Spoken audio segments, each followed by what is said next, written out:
They don't tell you how anxiety really shows up. It's not always shaking hands or panic attacks in crowded rooms. Sometimes it's just waking up tired. Sometimes it's staring at the ceiling at 2:47 a.m., jaw clenched, mind running laps like a soldier on patrol. Sometimes it's feeling like you're carrying a weight nobody else can see. That's how it started for me.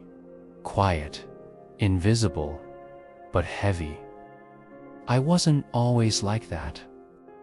I used to be sharp, focused, strong. I handled pressure. I handled problems. I handled life. Or at least, I thought I did. But anxiety doesn't kick down the door.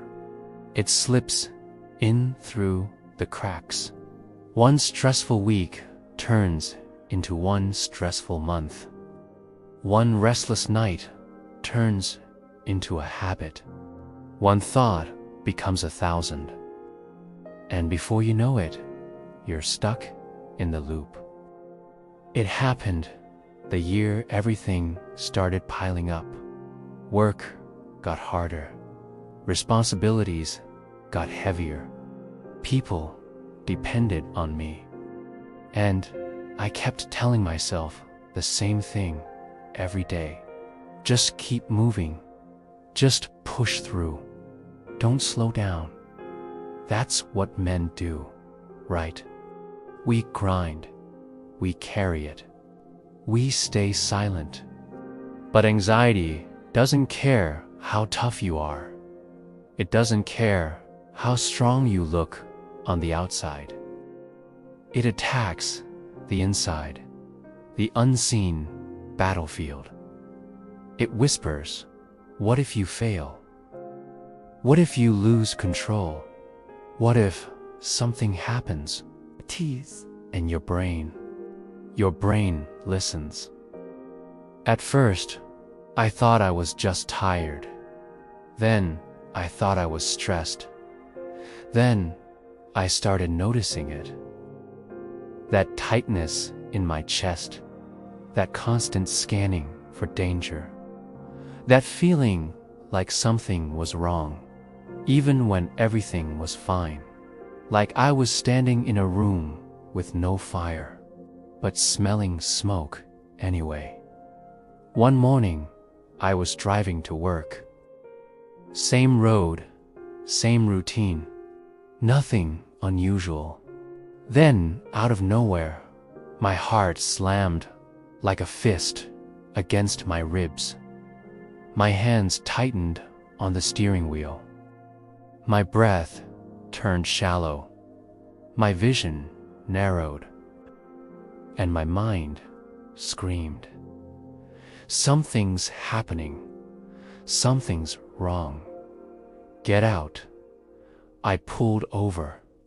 Sat there, silent, sweating, ashamed, because I didn't understand. I wasn't in danger. I wasn't weak.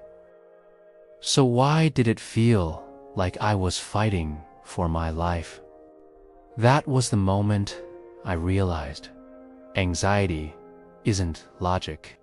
It's survival mode, stuck on high.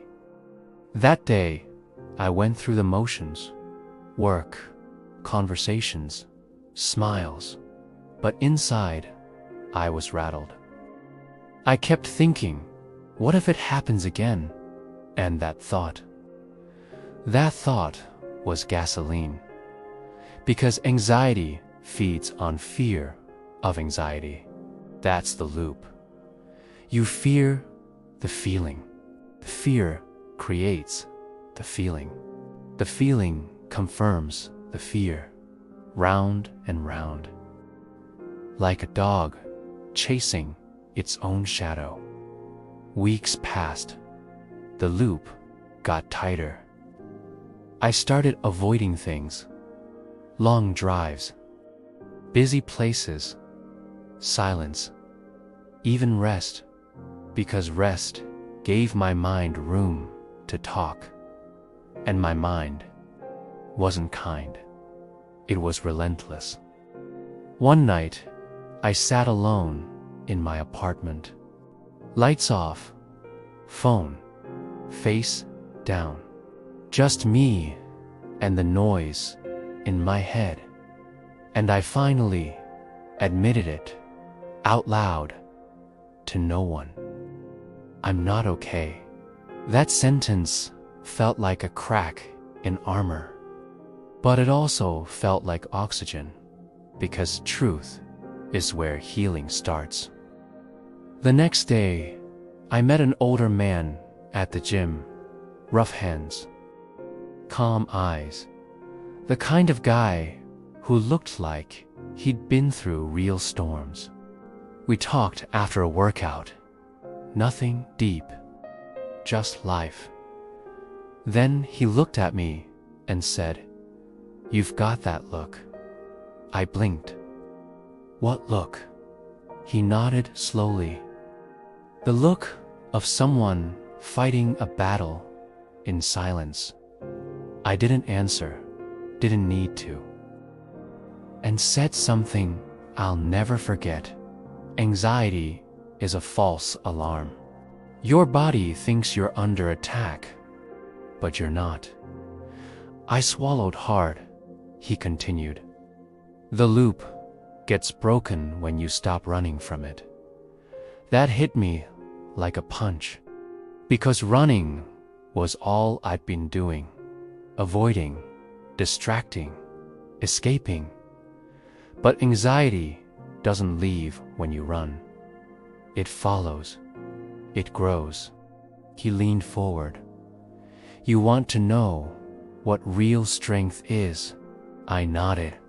He said, real strength is staying present when your mind begs you to flee.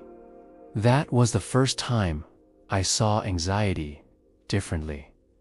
Not as an enemy I had to destroy, but as a signal I had to understand. That week, I did something different. When the tightness came, I didn't panic. I didn't fight. I sat with it. I breathed, slow, controlled, like training, like discipline. Not danger. This will pass. I'm still standing, and it did pass. Not instantly, not perfectly, but it passed, like a wave, uncomfortable, but temporary. And that was a victory, a real one. The loop didn't break all at once. It broke slowly. Every time I chose courage over avoidance. Every time I spoke instead of swallowed it down. Every time I reminded myself, I'm not broken, I'm human. I started talking to a therapist. Not because I was weak, because I was done losing ground. I started sleeping better, training smarter, taking walks without headphones, letting silence exist without fear. And one day, months later, I drove the same road, same morning, same sky, and I realized something. My hands were relaxed. My breathing was steady. My mind was quiet. Not perfect, but free. Anxiety may knock again someday. Life is life. But now I know the truth. Anxiety is not the end. It's not failure. It's not weakness. It's a loop, and loops can be broken. So, if you're listening to this right now, and you feel trapped, hear me clearly. You are not alone. You are not crazy. You are not weak. You are in a fight, and fights can be won. One breath, one step, one honest moment at a time. And keep moving forward.